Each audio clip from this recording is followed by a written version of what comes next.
Sorry about the slap. Didn't mean to hurt you. Just stress. Give me your phone. I'm calling the chopper. I don't want to hear another word about it. He'll be there in 30 minutes, okay?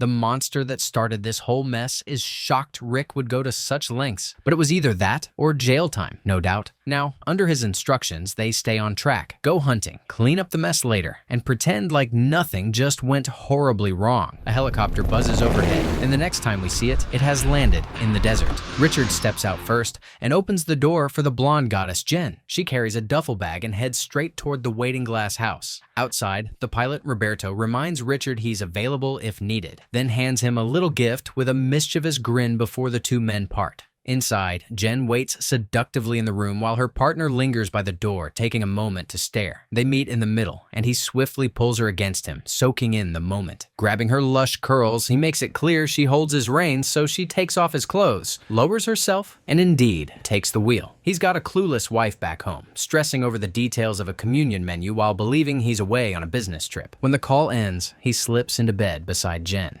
She's moody, and he wishes things weren't so complicated. But fate had to give him kids and make Jen too irresistible, a compliment she gladly accepts before she starts to kiss him. By morning, she helps herself to a glass of water and an apple. But when she turns around, the glass slips from her hand in shock. Behind the colored pane stands a guy with a gun, just staring. Another appears, and Blondie calmly calls out to her host. They step in with a stream of complaints, but it simmers down just as quickly when their focus shifts to the stranger. Richard reluctantly introduces her as a friend and insists she won't be staying long, 2 days tops. When she gives them their privacy, one guy teasingly asks about his Elizabeth and the kids, while the Casanova basically retorts they weren't supposed to see his cheat sheet. Everyone settles in. Jen, with the nice keister, is giving summer vibes and ready to have the time of her life. There's the sun, the pool, wine, cable, cigarettes, and plenty of room for laughter. By evening, she's telling Stan about her dream of moving to Los Angeles, saying she wants to be noticed, while Dimitri watches her through binoculars like a creep. Richard joins the table, and soon the focus shifts to the gift the pilot handed him earlier. It's peyote, and he warns it's dangerous when Jen asks for some, but the other boys don't mind playing with fire. Still, he makes them understand the magic toy is so powerful, it could make you compromise yourself. He hands it over to his chick to keep safe from the boys.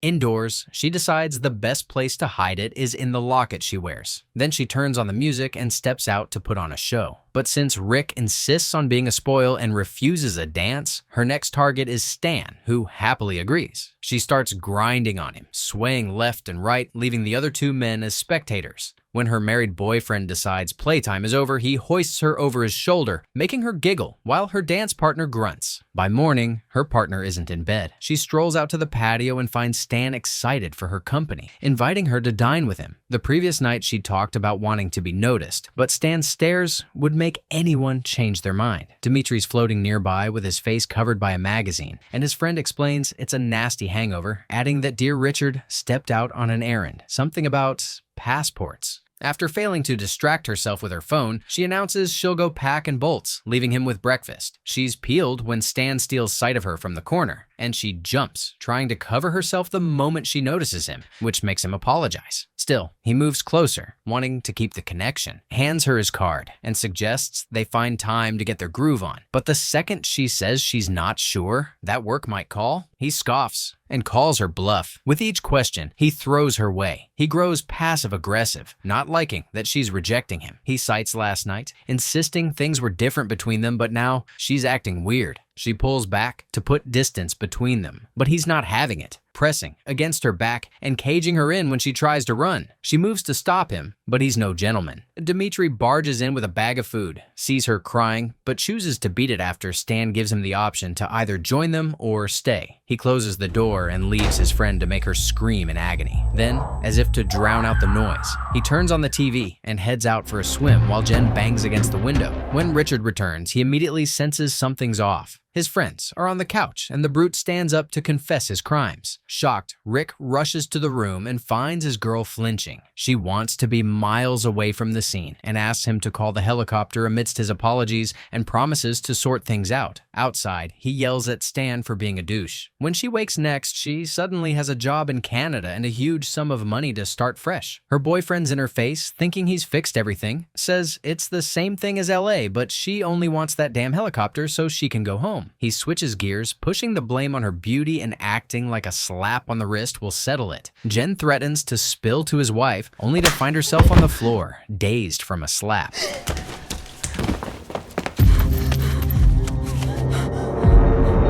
He'll be there in 30 minutes, okay?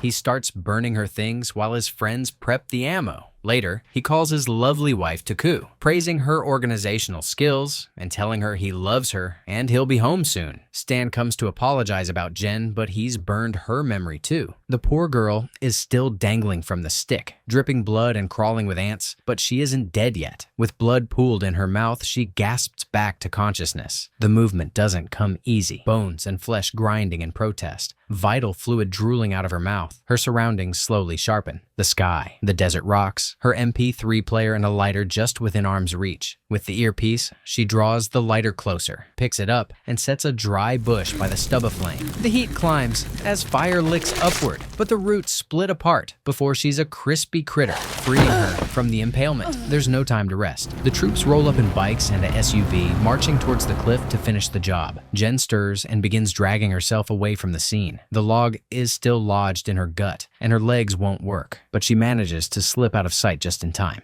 From her hiding place, she listens as the trio find nothing but ash and no corpse. Stan suddenly flips on the empathy, figuring maybe they can save her if someone else hasn't gotten to her first, but Richard isn't having it. He'd rather Stan kill the field switch and get back to hunting. They retreat to their vehicles, and only then does she sigh in relief. Nightfall comes, and the men have navigated to the bottom of the cliff. They find the burned stub and the forgotten MP3 player. With a flashlight, Richard finds bloodstains, first against the rock and then forming a trail for them to follow that assures him they'll find her soon. The search begins, the blood trail long, starting out thin but thickening, before it thins again and finally stops. Before them is a body of water, flashlights revealing nothing. It's time to split. Dimitri and the murderer head in opposite directions, leaving Stan to decide. In his defense, two people in one direction is dumb, and she could come back, so he'll stay put. If that's a bother, then he can swap with Rick. They let him have his way. Head out with bikes, while he stays dead center with the Rover and its headlights blaring. Instead of standing around, he climbs into the car with his rifle and cools off, fastening the seatbelt just to kill the reminder alarm. Meanwhile, Jen is pushing through the water, ears pricked when the sound of motorbikes cuts through the night. Soaked and desperate, she quickens her pace. Dimitri cruises past but doesn't see her because she's underwater, resurfacing only when he's gone. Soon she's back on land, finding cover behind a heap of sand, interestingly right behind the mute, who's stopped to take a piss, his rifle just a stone's throw away. As stealthily as she can, she limps toward the rifle and manages to snatch it just in time, forcing him to turn and beg. She pulls the trigger, but it's empty, and in a heartbeat,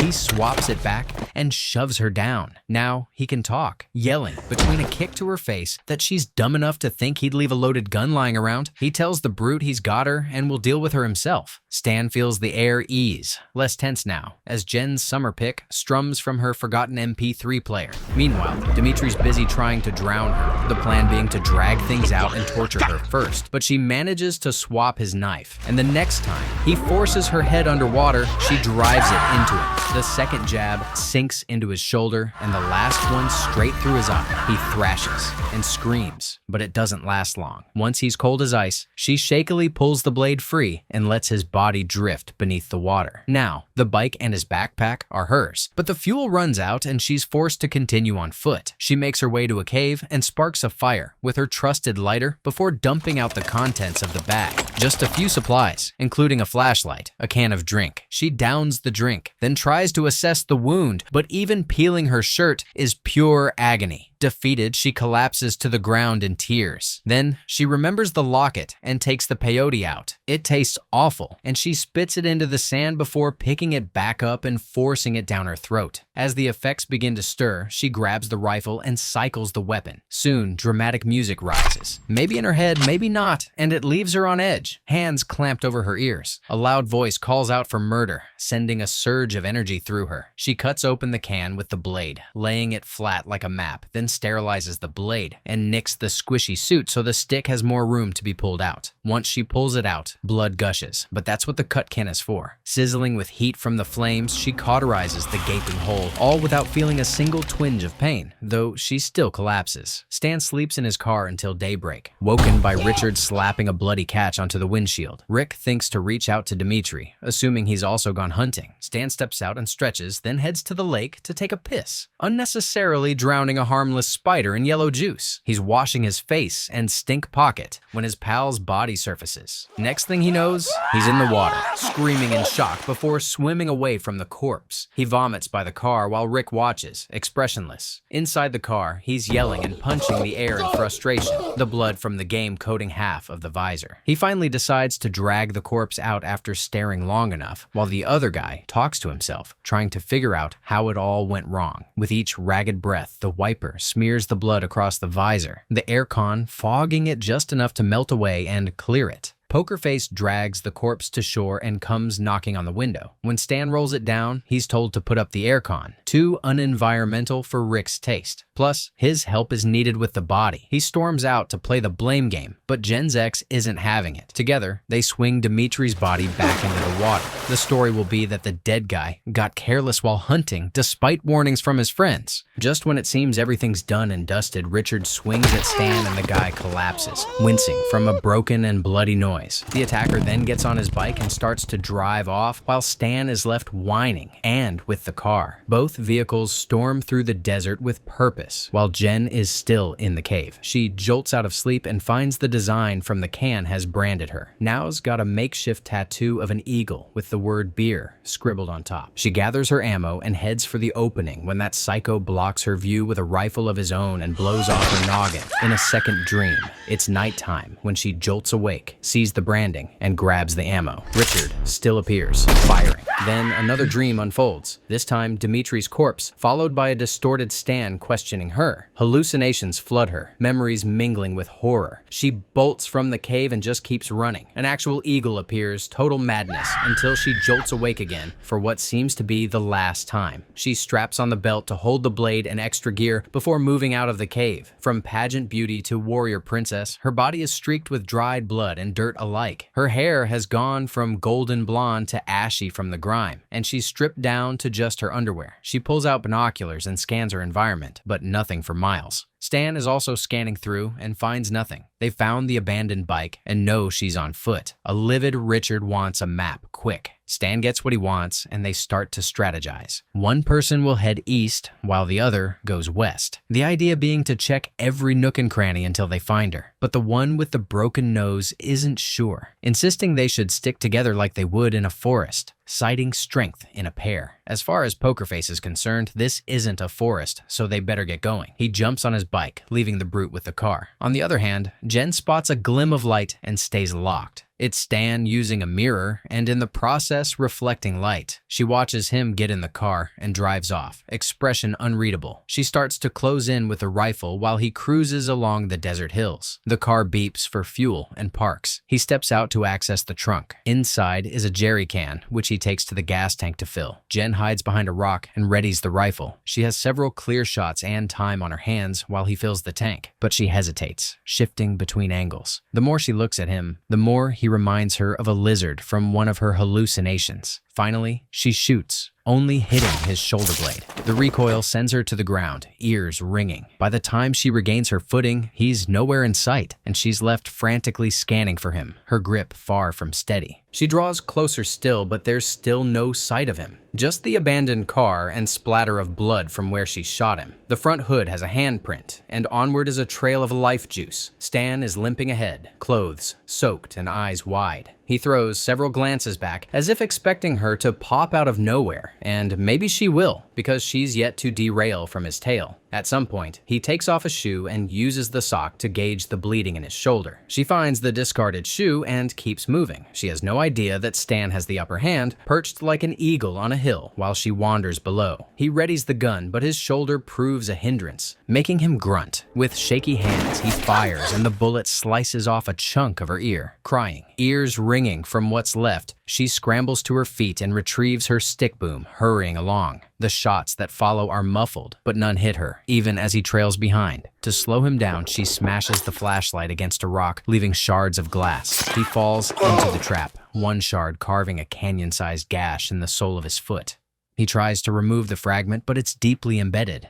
Every move causes him to lose more Ruby River and sends waves of pain through him. At one point, he wipes his face in frustration, smearing it with blood. Panting and cradling his foot, he tries again with sheer determination. Holding back, screams. When he finally pulls out the teeny-weeny piece, victory has him laughing before he throws it on the floor like it's touchdown. The leg's practically useless, but he still makes it to the car and tosses the firearm into a corner. The car needs a pedal start, as just the key won't suffice. He forces himself to push the accelerator, though that's the bad foot, and it stings like crazy. The engine roars, and now both him and the vehicle are fueled by adrenaline as he speeds off, hooting. Jen is in his path, exhausted from all the running. She takes a stance and times him. As he turbo trots like a menace, she shoots. Once, twice, misses. Looks like she's about to get smitten when the next round is a bullseye, and she ducks just as the Rover skids past before coming to a stop. When she opens the door, the corpse falls out. Richard is on the walkie-talkie trying to reach out to Stan. She zooms off while the last man standing is back at base. All alone, he sits by his bike and waits, still calling out to his friend. At some point, he must have realized he's cooked and starts screaming in frustration, kicking at the sand. He then decides to put his helmet on and get back on his bike. The sun's down, but he's still moving in circles. Then morning comes, and he's back at his crib, dives headfirst into the pool before collapsing on the floor, coughing. Indoors, he takes a breather on the couch. Ever calculative, he calls Roberto and lies that the others had urgent matters, so he dropped them at the airport, cutting their hunting fun short. Now, he needs the aviator and that chopper to come pick him up, and Roberto says he'll be there in half an hour. He's a mess of dirt and thoughts, starting to pull off his gear but keeping the peace by his side. Like a zombie, he shuffles to the bathroom and lets the water run. A sudden sound interrupts shower time, but the peace is with him, so he aims at the door, waiting steadily for the intruder. When no one barges in, he goes looking, high, on alert, not caring that he's in his birthday suit. After checking the entire house, he steps out onto the patio and finally lets his guard down. There's a toy car in the pool, which he pulls out before walking the rim of the pool, still quite vigilant. Finding nothing, he returns to his crib and settles onto the couch, but only for a second, because the TV suddenly turns on with an advert. Jen shows up the same way Stan once did, behind the colorful pane, silent, but she's armed, blood boiling, while Richard just stares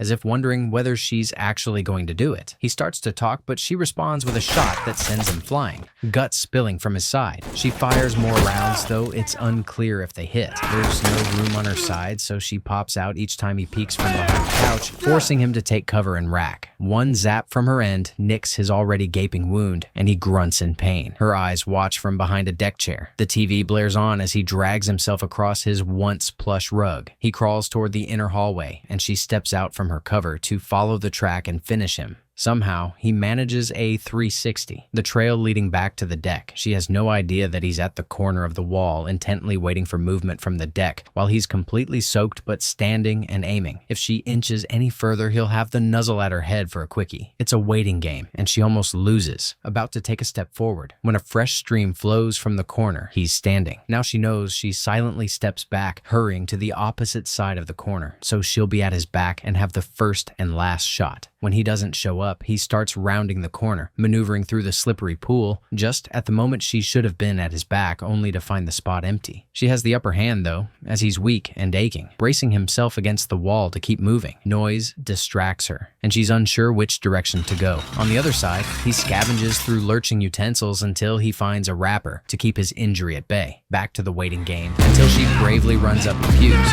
forcing him to duck and retreat. He zaps bullets of his own, but soon he's empty. It's like like cat and mouse in a maze until Jen slips and falls, losing grip of her gun. She can't recover in time and he finds her, knocking her unconscious. She regains consciousness quickly and resumes scrambling for her gun, but he grabs her by the leg and soon has her in a chokehold, growling as he delivers one of those long-winded speeches that gives an opponent time to think ahead and make the better move. In this case, she jabs at his wound, causing him to lose his grip, allowing her to retrieve her piece. He charges just in time for her to rack, and the second she releases, it's game over. Finally, she picks herself up and moves past his corpse. Out on the deck, she can hear the chopper approaching. Such a tough movie today. Share your opinion in the comments. Can a girl's promiscuous look and behavior be considered a justification for what happened? Or are only the men to blame? I'm reading everything and really looking forward to your thoughts.